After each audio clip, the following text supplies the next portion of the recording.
And what's up, everybody? Welcome back to the channel. It is your boy Cheap Ludes, and it is time to talk about the market in NBA 2K21 My Team. So, look, the reality is that we're a little tiny smidge over a month, less than a month and a week away from 2K22 coming out, right?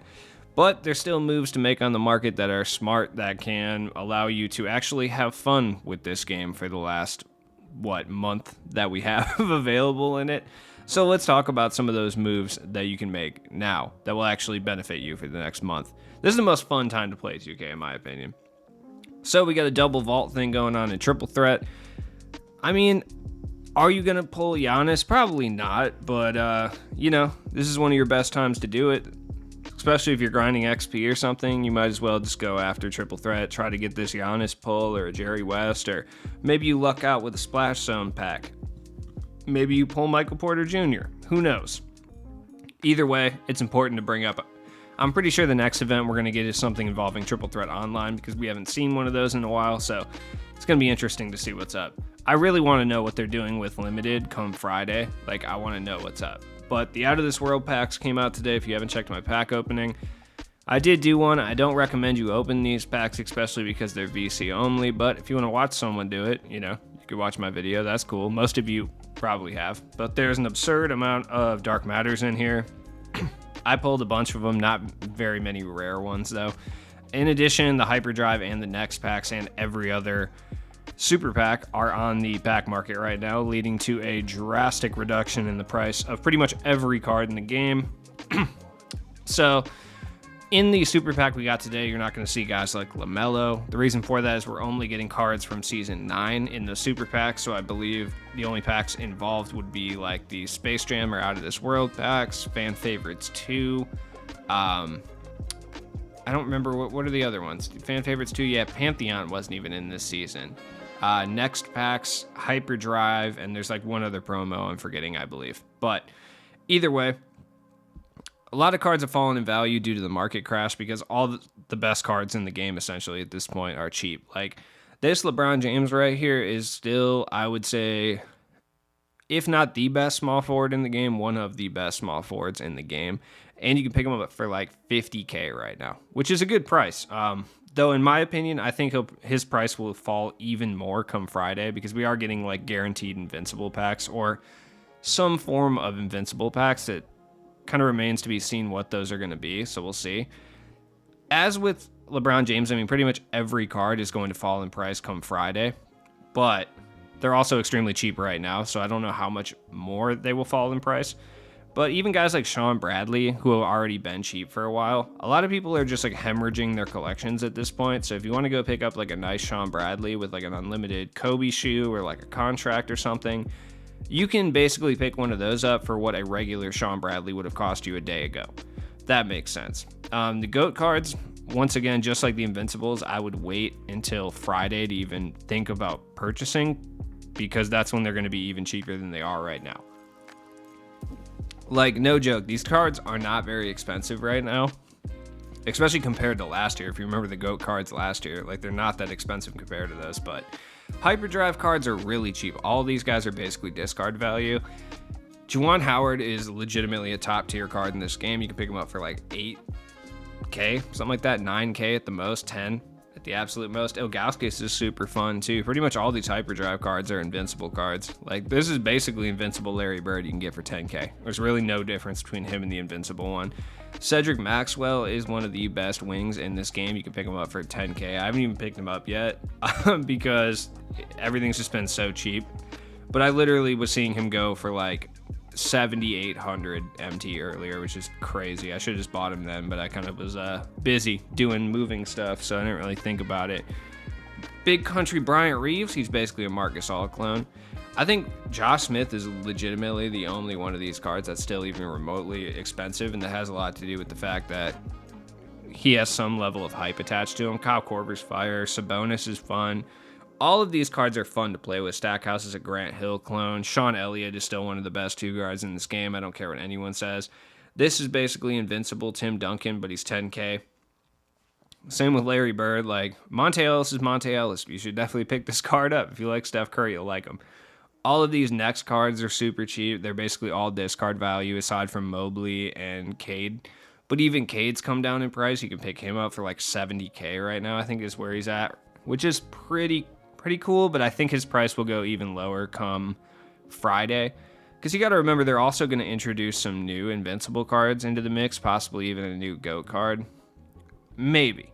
The GOAT card will be a lock-in, though. That would be my guess. But Evan Mobley, by the way, is one of the best big men in this game. You can pick him up for legitimately 30K or less right now.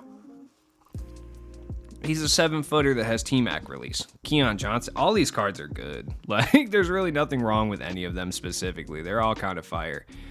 I'm interested to see what they do with the final month of the game. I forgot the fan favorites guys are in there too, but they were all discard value anyway, so it doesn't really matter. Not very many of the Invincibles came down in price too much. Like, instead of a good example would be Porzingis. Instead of him being like 230K, he's now like 190. LaMelo did come down in price, but that's just because the next packs are still in the market in addition to the super packs. There's just so many of them. Anthony Edwards is like 30, 40K. Like, he's super duper cheap as well. Tim Duncan, I'm shocked. Okay, first off, no reason to be paying this for this Tim Duncan. A, Friday we're getting Invincible packs, and I guarantee he's one of the easiest cards to draw in those packs. B, there's literally a Hyperdrive Tim Duncan that's the exact same in every single way that is 10K, okay? Kristaps he's fallen a little bit more. Zion, I think, isn't really that expensive. None of these cards are crazy expensive, but none of them have really dropped. Like, I think even like Havlicek, Bosch, and Wade, who I would have expected to drop below 100K, still haven't yet, so that's kind of crazy. Jimmy Buckets is still kind of expensive. I should probably sell him if I'm smart, but as a Bulls fan, we've already given up on Jimmy Butler, and I've seen the pain that has caused my heart, and I don't want to do that in the game, too. I'm going to let my emotions make that decision for me instead of being smart. But, yeah. Out of position guys, like anybody from a prior season, their price didn't really tank down too hard, but we're going to see their prices exponentially go down within the next 48 hours. Because, like I said, everybody knows the Invincible cards are coming. Like, everybody knows that's happening.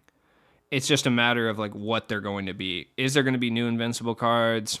Are they going to have guys like Michael Porter Jr. in there? Well, or are they going to be in the token market? I guess we'll find out.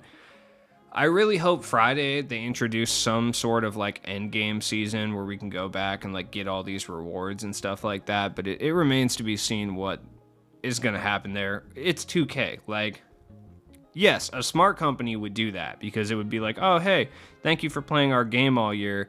Here's like a lot of fun to be had with the last month you're going to be playing this title. This is 2K we're talking about, so I wouldn't even be shocked to see it just completely end on Friday where there's just like nothing new at all, or even like new-ish, old, nothing. But the fact that it does end leads me to believe that there is something that they're going to do on Friday, because like, why would it end? You know what I mean? Why would there be a timer that ends on Friday? Why would it not just go infinite, you know, if they didn't have at least something planned for the last month? So my thought is it's going to be some sort of, best of 2K season, or, best of 2K forever or whatever, where you can go back and you can do everything. You can get all the cards, because that's what would be smart, and it doesn't cost them anything. So best of both worlds for 2K, I guess. I'm hoping that we start to see some of these season rewind guys come down, just because I want to build some of the newly formed teams in the NBA, and I would like to use some of these cards.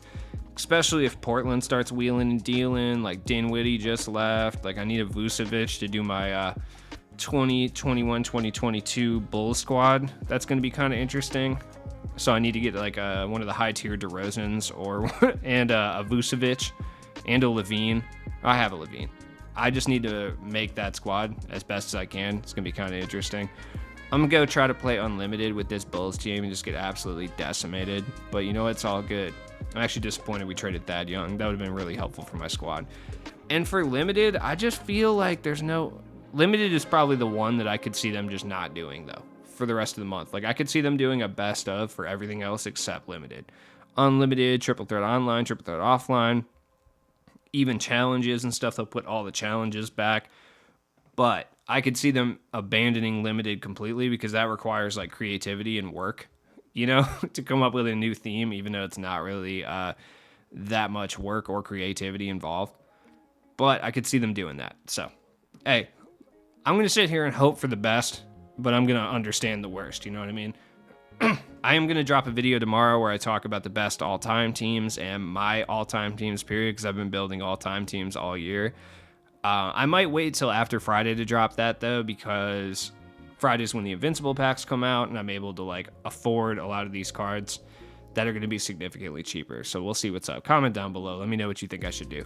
As always, it has been your boy Cheap Ludes, and I will be back with you guys tomorrow. Check the description for all my stuff, and I hope you guys have a good night and a good morning.